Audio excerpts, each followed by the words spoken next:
Magandang hapon po, ito ang News TV Live. Ngayong araw ng paggawa, muling ibinida ni Pangulong Noynoy Aquino ang patuloy umanong gumagandang ekonomiya ng bansa. May live report si Ruth Cabal. Ruth?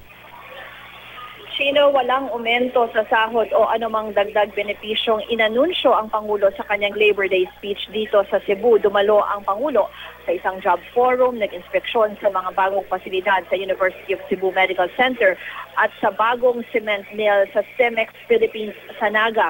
Sabi ng Pangulo ay gumaganda naman raw ang sitwasyon ng mga manggagawa, mas maayos at maginhawa raw ang buhay ng mga manggagawa. Sa ngayon, bunga na rin ng mas malakas na ekonomiya. Patunay na nito ang malaking binaba sa bilang ng labor strikes kung nung nakaraang administrasyon, mahigit 200 daw. Mula naman ang maupo si Pangulong Aquino ay nasa 12 lang daw ang labor strikes. Patuloy raw natututok ang kanyang administrasyon sa pagtulong sa mga manggagawa mula sa job creation, pagpapalakas ng mga negosyo at dagdag na skills training sa pamamagitan ng TESDA at mabilis daw na pagresolba ng Department of Labor sa mga kaso na kaugnay sa labor justice. Samantala sa isang ambush interview, tinanong ang Pangulo doon sa pahayag ng pamilya ni Mary Jane Veloso na hindi naman daw ang gobyerno ang naging daan para di matuloy ang pagbitay kay Mary Jane. Ang sabi naman ng Pangulong Aquino ay ginawa raw ng kanyang gobyerno ang lahat mula pa sa pakikipagpulong mismo kay Indonesian President Widodo